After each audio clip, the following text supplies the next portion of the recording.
So the next exercise is a fantastic one for developing dynamic core stability, which is something that we really need for controlling our adage. This one I like to call adult crawling. Now technically it's not the same as load-bearing crawling, which I really love, but it's a great variation. It's really handy if you've got anything going on with your knees. So especially for adolescents between the age of about 11 and 14, knee issues tend to flare up when we're doing lots of growing. So it's a good variation for use then. Also for some adults who don't like being on their knees too much, it also allows us to develop the cross patterns through the front and through the back to really help control your adage. So we're going to do 6 different variations today, and I want you to focus on doing all of them up to the one that you can do quite well. You don't want to be struggling too hard, so if you're constantly falling over, go back a version, work on that for a little while, and then gradually move through the full sequence.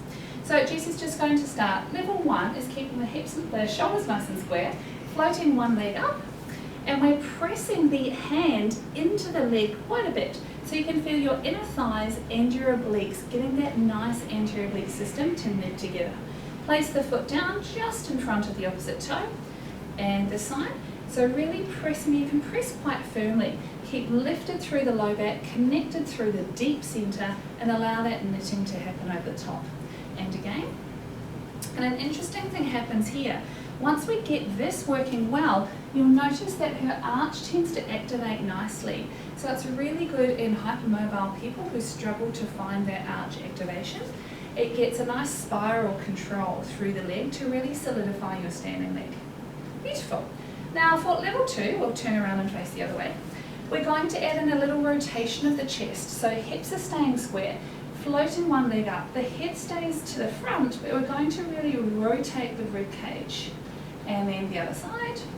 So still pressing quite firmly, keeping your centre, and then releasing into that rotation. Beautiful.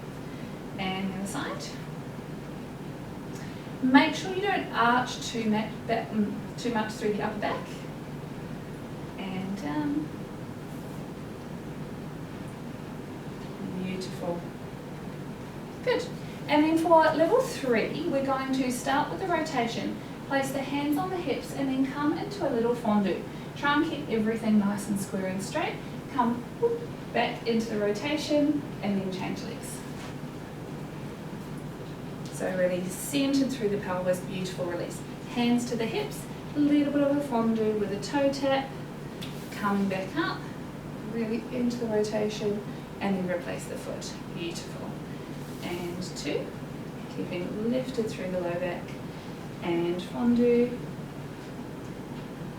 and coming back up, and replace. Beautiful. Let's keep a little bit more lifted in that low back, a little bit more width between the shoulder blades. And fondue.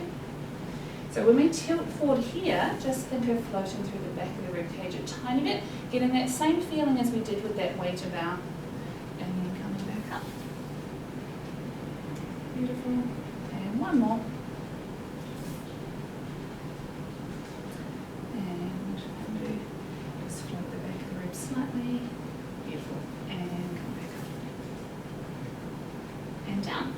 Great. Then number 4 is the pedestrian version. So we're going to do it very flexed foot and very in parallel. So we're coming up to the front, and you can have a fist. Make sure you drive the back arm up a little as well. Then we come down and we're really rotating the rib cage towards the window there, and then coming back up before we replace the foot. Making sure to stay nice and centered and allowing this beautiful rotation on the top. Beautiful, rotate a little bit more. Really nice, good. And then come through, fondue on the supporting leg, rotate the rib cage, nice, and then come back up through the front.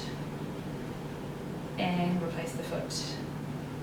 And again, so this will get our anterior oblique system, and then through to the back we get our lats and our opposite glute for the posterior oblique system.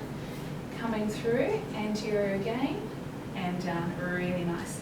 And we're getting that coordination of a deep collected centre with a dynamically stable centre over the top. Keep the back leg in parallel. Good. And if you're classically trained, it feels really weird to keep the back leg in parallel. However, it actually targets your deep rotators on your supporting leg much more. Beautiful. And coming back up. And down. Great. Now, number 5, we're going to do the same start, but then we're going to unfold into a parallel T. So making sure that the rib cage is in line, the hips are nice and square, and the back leg is in parallel. Try not to turn it out and extend the rib cage too much.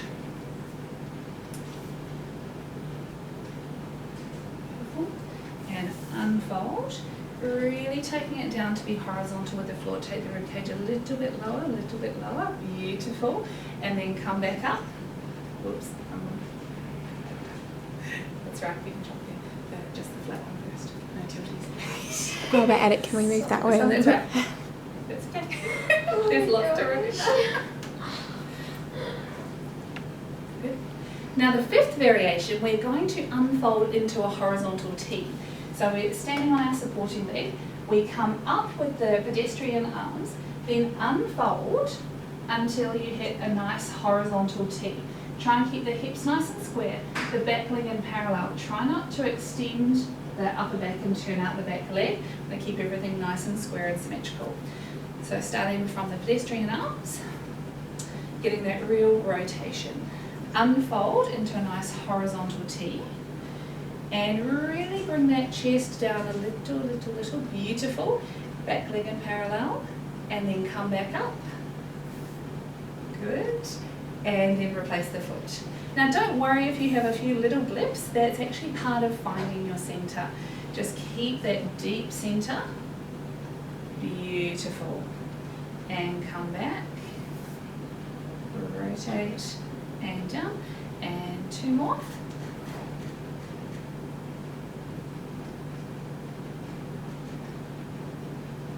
Beautiful. And this really helps develop dynamic stability on that supporting side, as well as knitting through these cross patterns. Beautiful. Good.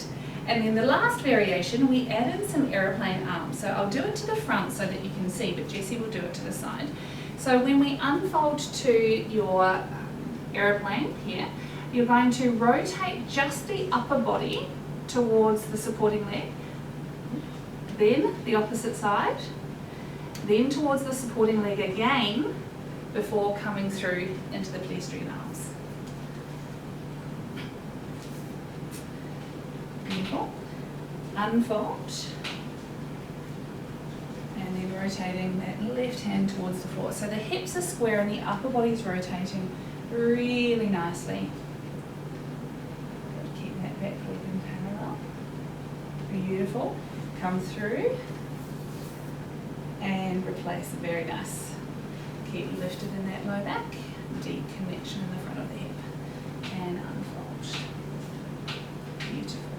Towards the supporting leg. And this is really teaching the spine to be able to move whilst being stable, rather than getting a really rigid, locked off center. And one more each side.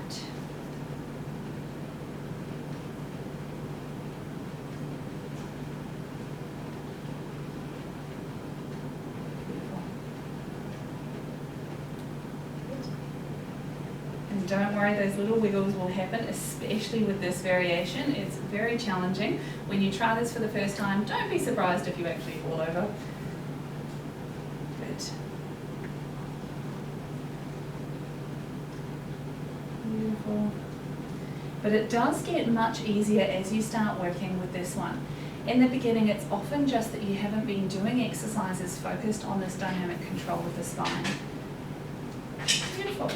So just have a play with a couple of those variations, see which one you find most comfortable, and just work on gradually improving through the series.